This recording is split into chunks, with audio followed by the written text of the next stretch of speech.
Please, tell us about Jacob Riis. Okay. Jacob Riis. He was a really cool dude, okay? So he was a Danish immigrant, right? Yeah.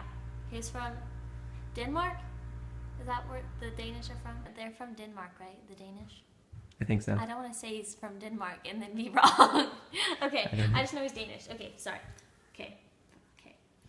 So he was one of the first people to ever fight for better housing for the poor people in New York, specifically New York, because nobody cares about any of the other places. Okay, so the main reason that he was kind of into helping these poor people was because, like, he had been poor himself, you know?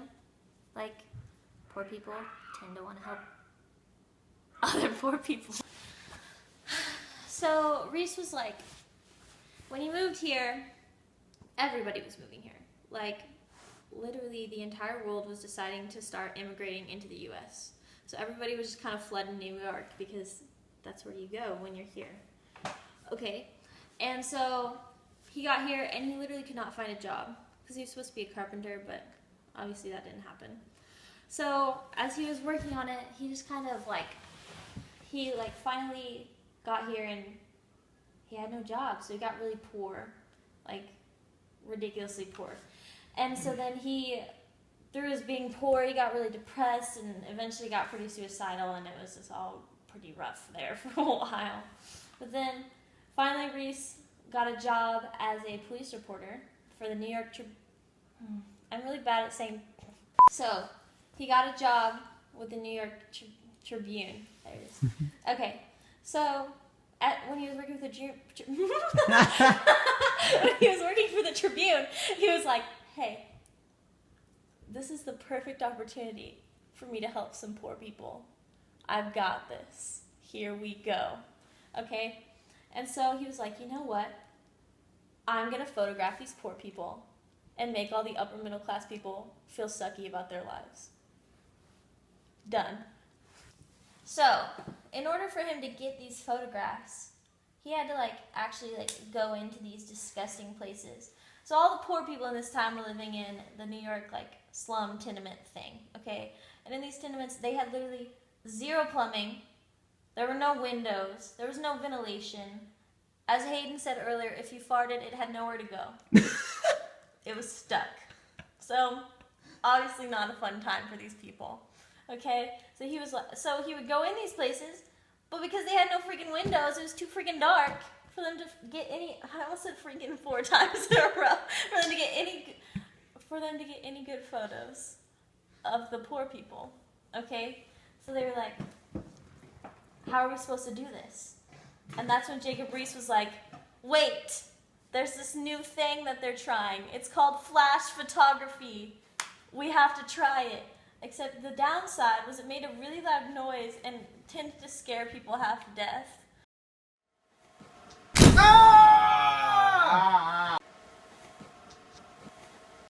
So you couldn't really get the poor people in their natural beingness without scaring them to death, but he did it anyway. So this man's just busting into these poor people's rooms in the dark with his little flash thing. At first it resembled a shotgun, but then they use this little pan thing and they put magnesium in it and but he's just scaring poor people half to death left and right, just photographing these people against their will.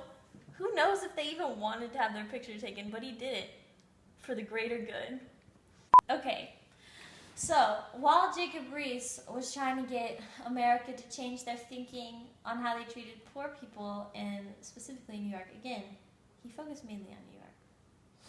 He wrote the book How the Other Half Lives, in which he posted some of his, he added some of his, it's not Twitter, he added some of his pictures that he'd taken of poor people and just talked about them. This reminds me of Jacob Riis's book, How the Other Half Lives. In it, oh no, sorry, my bookmark. In it he says, "Oh God, that bread should be so dear and flesh and blood so cheap." Okay? So, after he takes these photos, how's he supposed to get it to the people? Well, let me tell you how. He was like, hey, I have this super cool thing. It's called a magic lantern. It's not magic at all. It's just a projector. But if we call it magic lantern, people are going to show up. That was it, okay? So, he's projecting these pictures of the poor people on these walls, and all these people are coming. It's kind of like a drive-in, but not a drive-in. Like, it's like, instead of watching Grease, you're watching greasy poor people on some photos. Really sad. But all these upper middle class people were like, OMG, I didn't even know that they didn't have plumbing. Like, that's actually the worst. Okay? So, as he was doing this, the upper and middle class people were like, well, we have to put a stop to this. And Jacob Riis was like, heck yeah, you do. Do something about it. And so they kept trying, and then eventually we got legislation reforms. So, upon appealing to these like upper middle classes people's like heartstrings, you know, he finally got the passing of the New York State Tenement House Act of 1901.